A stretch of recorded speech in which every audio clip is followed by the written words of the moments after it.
Hi friends, నేను ఇప్పుడే మన సూపర్ స్టార్ మహేష్ బాబు గారి మహర్షి టీజర్ చూశాను. టీజర్ మాత్రం సూపర్గా ఉంది, ఎక్కడ తగ్గలేదు. మహేష్ బాబు గారు మనకి కొత్త లుక్తో దర్శనం ఇస్తున్నారు ఈ సినిమాతో. వంశీ పైడపల్లి దర్శకత్వంలో వస్తున్న ఈ సినిమా బిగ్గెస్ట్ బ్లాక్ బాస్టర్ అవుతుందని నేను అనుకుంటున్నాను. అంతేకాకుండా 5 గంటల్లో 10 లక్షల మంది చూశారు టీజర్ని యూట్యూబ్లో. సంచలనం అది మాత్రం. 5 గంటల్లో 10 లక్షల మంది అంటే అది సామాన్య విషయమైన కాదు. Super star Mahesh Babu 25th film కావడంతో ఈ ఫిలింపై చాలామంది ఎన్నో హై రేంజ్లో ఆశలు పెట్టుకున్నారనమాట. వాళ్ళలో నేను కూడా ఒకడిని. యాక్చువల్లీ నేను ఒక ఎన్టీఆర్ అభిమానిని, కానీ అటువంటి ఉద్దేశాలు నాకేం లేవు. ఎవరి అభిమాని అనేది కాదు, నాకు ఏ హీరో అయినా ఒకటే. మహేష్ బాబు టీజర్ మాత్రం నాకు సూపర్గా నచ్చింది. అందుకే నేను ముందుకు చెప్తున్నాను నా యొక్క అభిప్రాయాన్ని. మహేష్ బాబు గారి సినిమాలో పూజా హెగ్డే నటిస్తుంది. పూజా హెగ్డే కూడా ఈ మధ్య మంచి ఫామ్లో ఉంది, యాక్టింగ్ పరంగా కానీ ఏదైనా కానీ మంచి ఫామ్లో ఉంది. సో ఇద్దరు జోడీ కూడా పర్ఫెక్ట్గా ఉంటుందని నేను భావిస్తున్నాను. ఇంకోటి ఏంటంటే మనం ఇక్కడ గమనించాల్సిన పాయింట్ ఏంటంటే మహేష్ బాబు గారి కొత్త లుక్. ఈసారి మహేష్ బాబు గారి గడ్డంతో సూపర్గా కనిపించారు. మరి సినిమా ఏ రేంజ్లో ఉంటుందో మీరే ఊహించుకోండి, ఇంకా నేను చెప్పక్కర్లేదు. టీజర్ మాత్రం సూపర్గా ఉంది. నేను ఒక ఎన్టీఆర్ అభిమాని అయినా కానీ నాకు ఎటువంటి ఉద్దేశాలు లేవు. ఏ హీరో అయినా నాకు ఒకటే. అందరి హీరో సినిమాలు నేను చూస్తాను. కాబట్టి మహేష్ బాబు గారి టీజర్ నాకు బాగా నచ్చింది. అందుకే నేను మీ ముందుకు వచ్చి నాకు అభిప్రాయాన్ని చెప్తున్నాను. పైగా మహేష్ బాబు గారి వాక్ మన నడుస్తాడు చూసారా టీజర్లో, అది మాత్రం సూపర్గా ఉంది.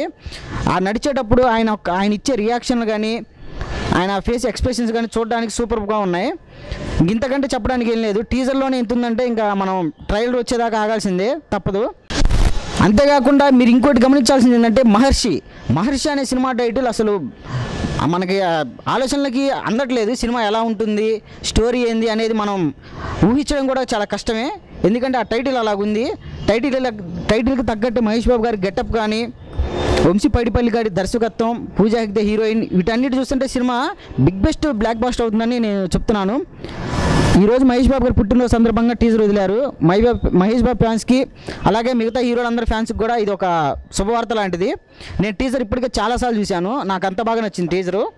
సో ఫ్రెండ్స్, మొన్న మహేష్ బాబు, రామ్ చరణ్, ఎన్టీఆర్ ముగ్గురు కలిసి ఒక ఫోటో దిగి మనకి సోషల్ మీడియాలో పోస్ట్ చేశారు. దీన్ని బట్టి అర్థమైంది అంటే మేము బాగానే ఉంటాం, మీరు బాగుండాలనే ఒక సందేశాన్ని కూడా వాళ్ళు మనకి ఇచ్చారు. కాబట్టి అందరి ఫ్యాన్స్ ఒకటే, అందరం బాగుందాం, అందరి సినిమాల్ని చూద్దాం. వాళ్ళ ఫ్యాన్స్ ఎక్కువ వీళ్ళ ఫ్యాన్స్ ఎక్కువ అనే భేదాభిప్రాయాలు మనకు వద్దు. అందరి హీరోల్ని మనం సమానంగానే చూద్దాం. కానీ ఉండొచ్చు, ఎవరికి ఫ్యాన్ వాళ్ళకి గొప్ప కావచ్చు, కానీ అందరి హీరోలు మాత్రం ఒకటే. కాబట్టి అందరం ఫ్యాన్స్ మంచిగా ఉందాం, అందరి హీరోల సినిమాలని ఆదరిద్దాం. ఫైనల్లీ మహేష్ బాబు గారికి పుట్టినరోజు శుభాకాంక్షలు సార్. ఇలాంటి పుట్టినరోజులు మీరు ఎన్నో జరుపుకోవాలని ఒక ఎన్టీఆర్ అభిమానిగా నేను మనస్ఫూర్తిగా కోరుకుంటున్నాను. అలాగే మీ సినిమా కూడా మంచి హిట్ అవ్వాలని కోరుకుంటున్నాను. ఏంటండి, వీడియో నచ్చిందా? అయితే ఓ లైక్ వేసుకోండి, లేదంటే ఓ కామెంట్ చేయండి. ఎప్పటికప్పుడు మా వీడియోస్ చూడాలంటే సబ్స్క్రైబ్ చేసుకోండి.